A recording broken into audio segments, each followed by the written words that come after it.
আসসালামু আলাইকুম। জাতীয় বিশ্ববিদ্যালয়ের ২০২৩ সালের ডিগ্রি পাস প্রথম বর্ষ পরীক্ষার্থী বন্ধুগণ, আগামী ১৭ তারিখ সোমবার তোমরা যারা বিবিএস গ্রুপে পড়াশোনা করছো তোমাদের ব্যবস্থাপনা প্রথম পত্রের পরীক্ষা অনুষ্ঠিত হবে। আজকের এই ভিডিওতে ব্যবস্থাপনা প্রথম পত্রের শর্টকাট এবং ফাইনাল সাজেশন লং ভিডিও আকারে স্লাইড মোড আকারে তোমাদের সামনে উপস্থাপন করব। তাই তোমরা অবশ্যই চ্যানেলটি সাবস্ক্রাইব করে সাথে থাকবে। তাহলে চলো ভিডিওটির মূল অংশে যাওয়া যাক।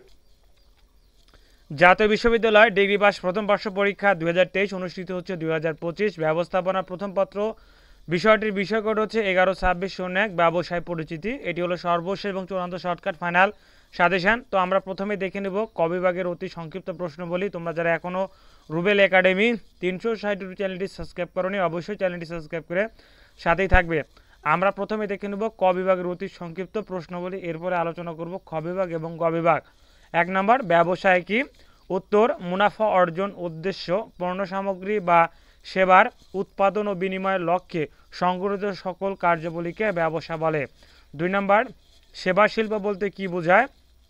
উত্তর, যে শিল্প মানুষের জীবনযাত্রা সহজ ও আরামদায়ক করার কাজে নিয়োজিত থাকে তাকে সেবা শিল্প বলে। ৩ নম্বর, প্রযোজন শিল্প বলতে কি বুঝো? উত্তর, যে শিল্পে উৎপাদিত পণ্য সামগ্রী কোনোরূপ প্রক্রিয়াজাতকরণ ছাড়াই পরবর্তী উৎপাদনে ব্যবহৃত হয় তাকে প্রযোজন শিল্প বলে। প্রিয় শিক্ষার্থী বন্ধুগণ, যেহেতু প্রশ্নের সাথে উত্তর বলতে গেলে ভিডিওটি আরও লং হয়ে যাবে, এই কারণে শুধুমাত্র আমি প্রশ্নগুলো বলে যাচ্ছি। তোমরা অবশ্যই তোমাদের বই বা গাইডে একটু টিকমার্ক করে নেবে। ৪ নম্বর, পণ্য বিনিময় কি? এরপরে ৫ নম্বর, ব্যবসার অবস্থান কি? একতে তোমাদের পরীক্ষার যে প্রশ্নগুলো আসার সম্ভাবনা সব থেকে বেশি সেই প্রশ্নগুলো দিয়েই কিন্তু সাজেশনটি সাজানো হয়েছে। ইনশাল্লাহ সাজেশনটি কমপ্লিট করলে ৮০ থেকে ৯০% প্রশ্ন ইনশাল্লাহ কমন আসবে। ৬ নম্বর, ব্যবসায় কাম্য আয়তন কি? এরপরে ৭ নম্বর, ব্যবসায় মূল্যবোধ কি? এরপরে ৮ নম্বর, ব্যবসায় সামাজিক দায়িত্ব বলতে কি বুঝো? এরপরে ৯ নম্বর, কার্য পরিবেশ কি? এরপরে ১০ নম্বর, ব্যবসায় পরিবেশ কি? ১১ নম্বর, SWOT বিশ্লেষণ করো বা বিশ্লেষণ কি?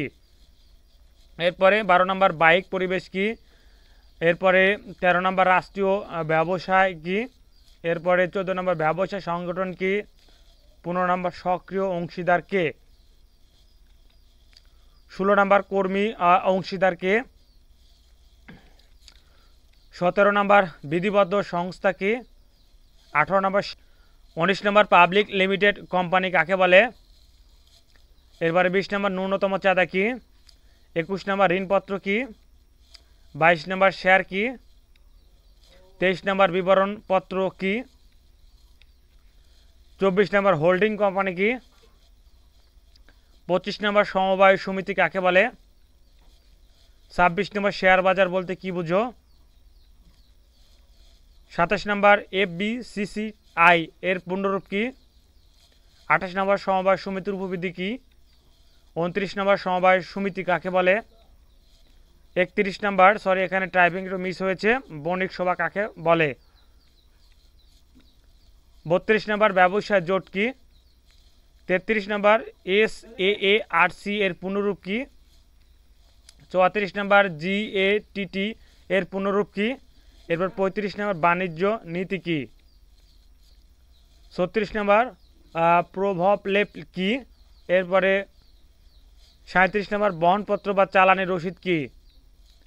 ৩৮ নম্বর, নোভাটক কি? ৩৯ নম্বর, TCB এর পূর্ণরূপ কি? তো প্রিয় শিক্ষার্থী বন্ধুগণ, এই ছিল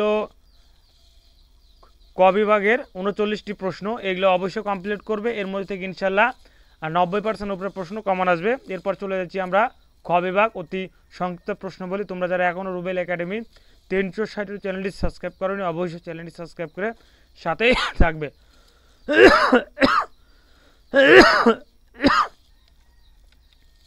১ নম্বর, আধুনিক ব্যবসায় ক্রমবিকাশ ইতিহাস বর্ণনা করো। ২ নম্বর, ব্যবসায় উদ্দেশ্য কি? ৩ নম্বর, একজন সফল ব্যবসায়ীর গুণাবলী আলোচনা করো।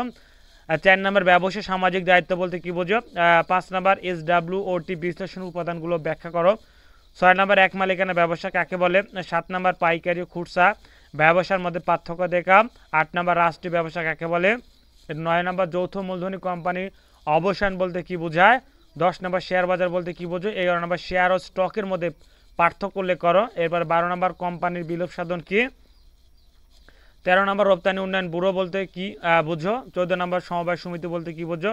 15 নম্বর ভোক্তা সমবায় সমিতির সুবিধা লেখো। 16 নম্বর বিশ্বায়ন বলতে কি বুঝো। 17 নম্বর বিশ্ব বাণিজ্য বলতে সংস্থা বলতে কি বুঝো। 18 নম্বর বৈদেশিক বাণিজ্য ব্যবহৃত দলিলপত্রের বর্ণনা করো। 19 নম্বর রপ্তানি ব্যবসা কি। তো এই ছিল খ বিভাগের 19টি প্রশ্ন অবশ্যই কমপ্লিট করবে। এরপর আছে গ বিভাগ। গ বিভাগের টোটাল কয়টা প্রশ্ন আছে তোমাদেরকে আমি একটু দেখিয়ে দিচ্ছি।